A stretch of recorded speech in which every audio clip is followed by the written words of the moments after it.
Hi, and welcome to another HCM session. Today we're going to talk about eligibility profiles.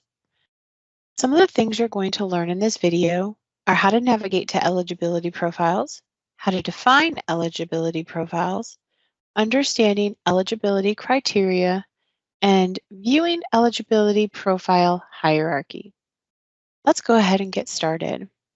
When we log into our instance, there's a lot of different ways to get to eligibility criteria.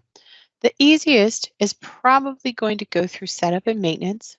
I'm going to click my name in the upper right corner. Remember, there are a ton of different ways to get to setup and maintenance. I'm going to click setup and maintenance.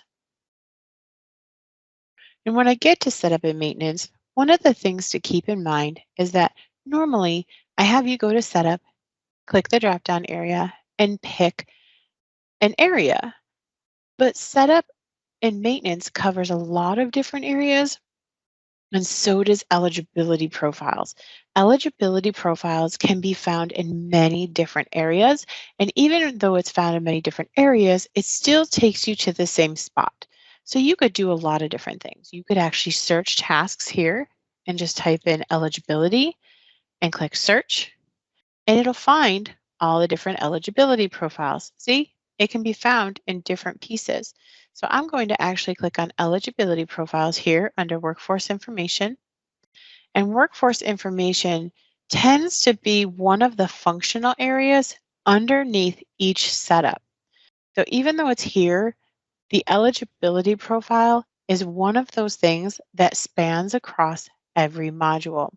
Most modules will use eligibility profiles of some sort because they dictate who is eligible to see, maybe do a performance evaluation, have compensation plans executed, anything.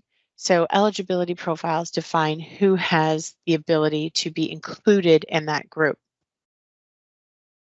I'm going to go ahead and click on eligibility profiles. It's going to take me to the task. Up here, I have eligibility profiles listed. And right now my search list is blank. I'm not going to put anything in because you'll notice none of the fields up here have an asterisk next to them. So nothing needs to be added in order to search. So I'm just going to click on search and see what comes back. Your organization could have a ton of different eligibility profiles based on what they're built for. If I scroll down, you'll see that this profile usage section shows some of them are compensation, some are performance, some are benefits, some are checklist, some are global. So basically, if I pick performance, it means that this specific eligibility profile is only going to be available in the performance section. However, if I use global, it means that this specific eligibility profile can be used in all of the different areas. So if I scroll down, you'll notice a ton of eligibility profiles. I'm just going to go ahead and click on this top one right here, 2020 probation eligibility profile. It's a performance eligibility profile. I'm going to go ahead and click edit. So it's going to take me in to the eligibility profile definition and the eligibility criteria. Let's start at the top and talk about the eligibility profile definition. Every eligibility profile has a name and it has a description. The profile type in this EP is listed as participant. All of the different modules, except for benefits, when you are using dependent profiles, will always use participant. But for benefit plans, or determining the eligibility of maybe participant spouses, family members, etc., that's where you would choose dependent. We talked a little bit about profile usage already. This particular one is a performance EP, which means it's going to only be available in the performance section. I can make it global and it'll be available in the entire module, in all modules in the entire HCM suite. Let's talk about usage. and assignment to use. So the assignment to use on this specific EP is specific assignment. So we're always going to choose specific assignment if it is a compensation or a performance eligibility profile. You're going to select a value that includes the benefit relationship if it's using it in benefits modules. Any assignment, such as total compensation statements, or you can use any assignment. You could use employee assignment only, or you can also use primary employee assignment only. But for this specific one, we're looking at a performance eligibility profile, so it will always be specific assignment. If we move down here to eligibility criteria, you'll see a lot of different options. Personal is clicked right now, and underneath it, I see gender. I see person type, disabled, uses tobacco. There are so many different options underneath the personal section. If I needed to define an eligibility profile that was women only, I could add by clicking this add button, and I could select that it is a specific gender. And if I'm looking at female only, I would pick female. I do also have the exclude functionality over here. So if I wanted to say everybody but female, I could pick female and I could say exclude. So that means I'm excluding females. Since I already added this option line in order to get rid of it, I actually have to click delete.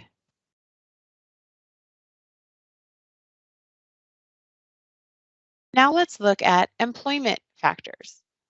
There are a lot of employment factors here as well. There's assignment status, whether they're hourly or salaried, their grade, their job, position, salary basis, so many different options to choose from. We have derived factors. Now, derived factors are going to be things like age, length of service, compensation, hours worked.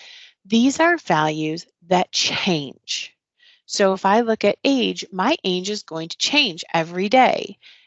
And what the eligibility profile will do if I use a derived factor is it will determine what my age is as of today. And because it's using a derived calculated factor, it can actually update the eligibility profile and add somebody into it if they've met the age requirements. We also have other related coverage, and this system has labor relations. Now, if I click on other, you'll notice some of these are benefit groups or health coverage selected. There's also formula. This is where you can say, hey, listen, none of the different eligibility criteria meets my current needs. I need to create a formula to define that. So this is where you can actually create a fast formula and then add the fast formula to this eligibility criteria. Now let's take a look at the view hierarchy section. It's very hard to tell by looking at the eligibility criteria unless I literally went through and clicked each section to see which section had values. It's very hard to see what all of my eligible criteria is. So we have this view hierarchy button. I'm going to go ahead and click that.